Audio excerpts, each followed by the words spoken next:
If Texas A&M's replies under the Texas Public Information Act are to be believed, Hammond said, then 4 people at the university have been infected with bioweapons agents without responsible A&M professors and other officials even bothering to file a simple incident report, much less alert the community or report to public health officials. A&M's provost told the Dallas Morning News on June 26 that the university's occupational health policy at the time didn't instruct the researchers to report the Q fever exposures to the CDC, but that the university had changed its policy in April 2007 and reported the exposures at that time. The CDC said that as of June 26, however, it had not received such a report. On June 30, the CDC suspended all A&M's work with select agents and toxins while it conducted a comprehensive review of all select agent and toxin activities at TAMU.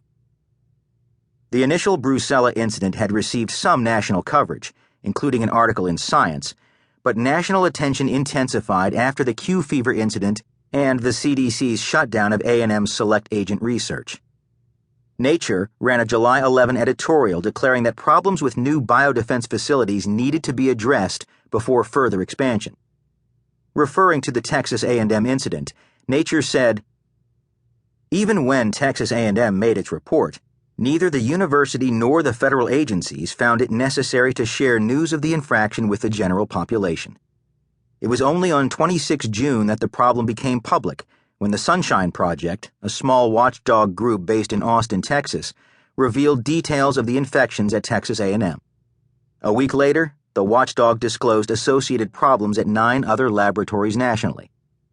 The federal government should not have to be prompted by activists into telling the American public the truth." Hammond's revelations about problems at 9 other laboratories had come in a July 3 press release titled, "Texas A&M Bioweapons Accidents More the Norm Than an Exception." The new disclosures involved additional lab-acquired infections and exposures, unauthorized research, equipment malfunction, and disregard for safety protocols.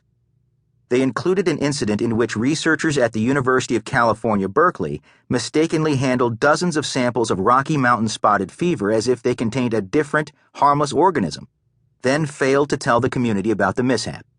An incident in which the University of Iowa performed unauthorized experiments to genetically engineer antibiotic resistance into the biowarfare agent tularemia.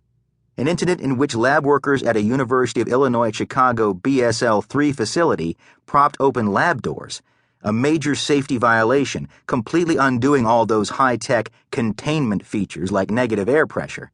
Failure of the exhaust fan in a University of North Carolina BSL-3 lab. A tuberculosis exposure at the Albert Einstein College of Medicine involving our old friend, the Madison aerosol chamber. And failure of a steam valve, culprit in the 3 Mile Island accident, in biological waste treatment tanks at the NIH campus in Bethesda, Maryland, causing major damage which forced the closing of Building 41A for repairs. Hammond pointed out that these disclosures came from biosafety committee minutes of institutions that actually record such incidents in records that are, at least nominally, available to the public. Often this is not the case, emphasis in original. As Hammond said, there is no reason not to presume that many more similar accidents have occurred but have yet to come to light.